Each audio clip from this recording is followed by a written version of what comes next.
기드온이 살아있을 때 그래도 이스라엘은 잠시나마 평안을 누렸습니다. 그러나 기드온이 죽자 이스라엘은 다시 행악의 길로 접어들었습니다. 이스라엘이 행한 죄악의 길은 크게 세 가지로 말씀드릴 수 있습니다. 첫 번째로 이스라엘은 바알과 함께 성전 유희를 하며 바알 브릿에게 자신들의 몸을 맡겼습니다. 바알 브릿이라는 신은 계약의 주, 언약의 바알이라는 뜻으로 기드온 사후에 이스라엘 사람들이 숭배한 풍요의 신으로 바알의 다른 이름입니다. 바알 브릿이라는 이름은 하나님의 백성인 이스라엘이 가나안 주민의 가증스러운 우상 바알과 언약을 맺고 음탕하고 부패한 일을 일삼았음을 보여주고 있는 말입니다. 그러니까 하나님의 언약 백성인 이스라엘이 하나님과의 언약을 깨뜨리고 바알과 언약을 맺고 그의 신전에서 음탕하고 음란한 짓을 행악했던 것입니다. 자신들의 조상들에게 가나안 땅을 주셨고 또한 가나안의 모든 신들과 족속들을 멸하신 여호와 하나님은 미디안이 쳐들어오거나 혹은 블레셋이 침략해올 때 이스라엘이 아주 공공한 상태에 빠져 있을 때, 즉 위기에만 자기들을 건져주시는 신으로 알고 있었습니다. 하나님은 딱 거기까지였습니다. 바알과 아세라처럼 일상에 큰 도움을 주지 않는다라고 생각했습니다. 그러니까 위기에만 하나님은 우리를 도와주시지 일상적인 보통 일상 속에서는 어떠한 힘도 발휘하지 않는 신이 바로 하나님, 그러니까 여호와라고 이스라엘 백성들은 생각했습니다. 왜 이스라엘 백성들은 하나님과 맺은 그 언약을 파괴하고 바알과 언약을 맺고 악행의 길로 접어들었을까요? 우리는 그 이유를 20절에서 이미 27절에서 이미 살펴보았습니다. 기드온이 백성들에게 걷어들인 금으로 만든 에봇이 온 이스라엘을 음란하게 만들었고 그것이 기드온과 그의 집에 올무가 되었다라고 사사기 기자는 말하고 있습니다. 이스라엘이 그것을 음란하게 위함으로라는 이 말은 이스라엘이 단순히 에봇을 보고 음란한 성행위를 했다는 것만을 의미하지 않습니다. 당시의 대부분의 우상숭배는 신전에 신녀들과 함께 음란한 성행위가 동반되었고 또한 이 동반되어진 이 성행위가 집단적으로 이루어졌기 때문에 이러한 표현을 하였습니다. 그리고 우상숭배를 성경은 계시록까지 처음부터 구약과 신약을 관통하여 우상숭배를 음탕한 가증스러운 짓이라고 말합니다. 왜 간음한 일이라고 말하냐면 바로 하나님의 신부가 되어야 할 이스라엘과 성도들이 하나님을 버리고 남편인 하나님을 버리고 다른 신들과 접붙하여 살아가고 즐거워하고 그들을 쫓는 행위, 이것을 간음하는 행위라고 성경은 말하고 있기 때문입니다. 우리가 예배 시간에 찬양과 기도를 올려드렸다면 당시의 우상 숭배는 신 앞에서 성행위가 신들을 즐겁게 해준다고 생각했기 때문에 신전에서 성행위는 종교적 예식의 일부분이었습니다. 하나님께 피로 제사를 드리는 것보다 신전에서 성적 쾌락을 즐기며 이방 신들을 따르는 것이 더 좋아 보였을 것입니다. 이스라엘에게서 끊어졌던 우상 숭배의 길이 기드온의 죽음으로 인하여 다시 열렸고 그 중심에 기드온이 만든 에봇이 있었습니다.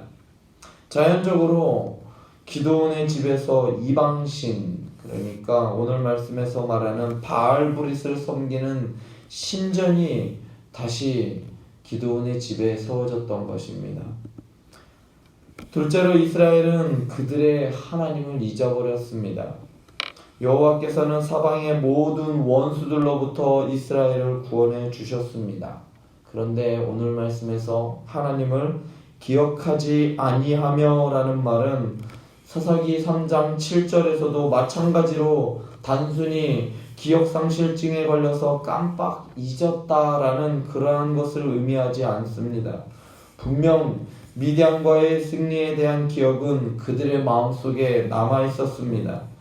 그럼에도 불구하고 이스라엘 백성들은 자신들을 구원해 주신 여호와 하나님보다는 자신들에게 풍요를 가져다 준다고 믿는 눈멀고 말 못하는 우상들을 따라갔습니다. 하나님을 기억하지 아니하며라는 표현은 의도적으로 이스라엘 백성들이 기억하지 않았다라는 것을 의미하는 겁니다. 왜 그랬을까요? 왜 이스라엘 백성들은 의도적으로 하나님을 피하였고 그들의 기억에서 지워버렸을까요? 왜냐하면 여호와 하나님을 기억하고 생각하는 순간 자신들이 움켜쥐고 있는 것들을 내려놓아야 했기 때문입니다. 하나님을 섬기는 동안에는 우상들이 주는 그러한 쾌락과 즐거움을 포기해야 했기 때문입니다. 결국 이스라엘 백성들은 하나님 대신 풍요와 안전과 쾌락 등 이 땅을 살아가면서 누릴 수 있는 모든 즐거운 것들을 즐기기 위해서 그들의 기억 속에서 하나님을 지워버리고 말았습니다. 하나님을 배신한 이스라엘 백성들은 세 번째로 기드온의 집안도 배반하였습니다. 기드온이 이스라엘 때문에 베푼 모든 은혜를 따라 그의 집을 후회하지도 아니하였더라 라고 오늘 말씀하였는데, 사실 여기에서도 은혜를 따라라는 말 속에는 언약적 관계가 내포되어 있습니다. 또한 은혜를 베풀다라는 말은 친척이나 친구 혹은 주인과 손님, 또한 주인과 하인 등에 관계되어 있는 그 관계 속에서 규범적으로 지지하거나 그에 준하는 행위를 말합니다. 그러니까 주인과 하인이 맺은 그 언약, 그 다음에 약속, 이러한 것들을 의미하는 것입니다. 따라서 기드온과 이스라엘 백성들이 왕위에 대한 공식적인 거부에도 불구하고 그들은 일종의 공식적인 관계를 맺고 있었다라는 것을 의미합니다. 암묵적으로 기드온은 이스라엘 백성들의 왕이 되었고 백성들은 그런 기드온을 섬겼던 것입니다. 그리고 마침내 그 관계가 기드온의 집까지 확대되어 기드온이 정말로 제의를 받고 이스라엘에 대한 왕조의 통치를 받고 있었음을, 그리고 기드온은 이스라엘을 왕처럼 다스리고 있었음을 보여주고 있습니다. 그런데 그런 계약의 관계를 이스라엘 백성들이 끊어버렸습니다. 기드온은 자신을 왕으로 세우려는 백성들에 의해 왕같은 삶을 살았지만 결국 그들에 의하여 버려지고 마는 비운의 사사가 되고 말았습니다. 한때는 자신의 집안에 있는 바알의 신상을 찍어 여룻바알이라는 이름을 얻는 기드온이었지만 결국 바알을 따르는 이스라엘 백성들에 의하여 버림받는 이러한 모순이 오늘 말씀에서 일어나고 있습니다. 기드온이 살아있을 때 이스라엘 백성들은 너무나도 수동적이었습니다. 미디안에 침략되는 미디안의 군사들에 의하여 이리 쫓기고 저리 쫓기고 그러한 신세였고, 또한 기드온이 살아있을 때에는 기드온의 명령에 따르기 위해 기드온을 왕으로 세워 우리를 다스려 달라고 할 정도로 그들은 수동적이었습니다. 그런데 그러했던 수동적이었던 그리고 또한 소극적이었던 이스라엘 백성들이 변하였습니다. 오늘 본문 사사기 8장 33절에서 35절을 보면 이스라엘 백성들이 능동적으로 바알과 바알 브릿을 따랐고 적극적으로 하나님을 잊었으며 기드온의 집과 맺은 언약도 의도적으로 깨뜨려 버렸습니다. 이전의 모습과는 전혀 다른 능동적으로 자신들의 의지로 죄를 짓고 있는 것을 우리는 볼 수 있습니다. 비단 이러한 모습이 이스라엘 백성들에게만 있을까요? 죄를 짓는 이 적극적으로 죄악의 길로 접어드는, 죄악을 따라가는 그러한 모습은 바로 오늘 우리들에게 바로 저의 모습이 이러한 모습입니다. 하나님을 사랑하고 이웃을 사랑하는 일에 있어서는 한 발 물러서서 다른 사람이 하겠지라고 기다리는 마음이 저에게 있습니다. 그러나 저에게 이익이 되고 제가 좋아하는 일을 할 때에는 누구보다도 먼저 달려가 그것을 취하는 사람이 바로 저입니다. 더 구체적으로 말씀드리면 이런 겁니다. 지금 밖에 로비에 보면 어르신들에게 나눠드리려고 많은 박스들이, 각종 생필품들이 쌓여 있는데 그 물건들이 들어올 때마다 제가 눈치를 보고 있더라고요. 누군가 하겠지. 누군가 제 이름을 불러서 같이 하자고 할 때에서야 비로소 저는 그때서야 마지못해 움직입니다.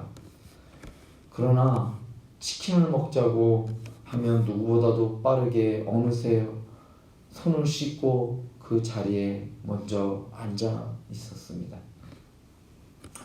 그래서 사도 바울은 로마서 16장 19절에서 너희의 순종함이 모든 사람에게 들리는지라 그러므로 내가 너희로 말미암아 기뻐하노니 너희가 선한 데 지혜롭고 악한 데 미련하기를 원하노라 라고 말씀했습니다. 사랑하는 행복한 교회 성도 여러분, 선한 데 지혜로운 자가 되시기 바랍니다. 악한 데 미련한 여러분들 되실 수 있기를 바랍니다. 기도하시겠습니다.